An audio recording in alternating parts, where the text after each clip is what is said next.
मित्रहो नमस्कार. जय शिवराय, जय शंभूराजे. उजळला सूर्याने पुरंदरचा माथा, सह्याद्री सांगते पराक्रमाची गाथा. काळजात जेव्हा अंधार दाटतो, शंभूराजांच्या इतिहासानं अवघा महाराष्ट्र पेटतो.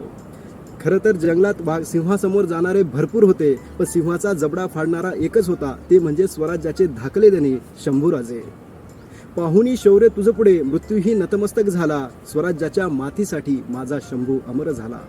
खरं तर शिवाजीराजे संभाजीराजे तुम्हा आम्हाला समजलेच नाहीत. मग कधीतरी मला शिवाजीराजे आणि संभाजीराजांना सांगावंसं वाटतं की राजे, तुमचा वारसा आजही आपल्या मातीमध्ये जपला नाही जातो. अहो राजे, तुम्हाला सुपारीच्या खांडाचं सुद्धा व्यसन नव्हतं, पण आज आपली पोरं निरोगी आणि निर्व्यसनी नाही राहिलीत राजे. अहो राजे, स्वराज्याकरिता नाही तर या बीडी आणि पुडी करता आज आमची पोरं मरायला तयार झालीत राजे. अहो राजे, कशी उचलत होता तुम्ही एवढी अवजड तलवार, पण या दारूमुळे आज आमच्या पोराच्या हातनं चहाचा कप उचलताना त्यांचा हात थरथर कापतोय.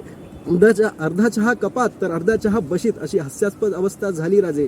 तरी आम्ही म्हणतो की शिवाजीराजे संभाजीराजे तुम्ही पुन्हा जन्माला या. पण मी म्हणतो शिवाजीराजे संभाजीराजे तुम्ही पुन्हा जन्माला यालच कसे, कारण हल्ली आम्ही जिजाऊ गर्भातच मारतोय म्हटल्यावर शिवाजी आणि संभाजीचा विषय उरलाच कुठे राजे. संभाजी महाराज म्हणजे कोण?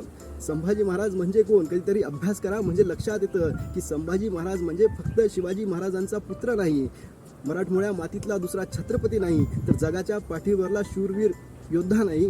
तर कधीतरी अभ्यास करा, म्हणजे लक्षात येतं की संभाजी महाराज म्हणजे औरंगजेबाच्या 5 लाख सैनिकांना 9 वर्ष सळोकी पळो करून सोडणारा राजा म्हणजे संभाजी होय. आषाढी कार्तिकी वारीला लष्करी संरक्षण पुरवणारा राजा म्हणजे संभाजी होय.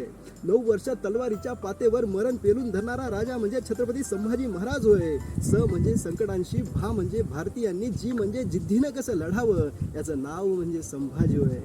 एवढंच श्री छत्रपती संभाजी महाराज तुम्हा आम्हाला कळावं, एवढं माफक आशावाद व्यक्त करतो आणि छत्रपती संभाजी महाराज यांना राज्याभिषेक दिनानिमित्त त्रिवार वंदन करतो.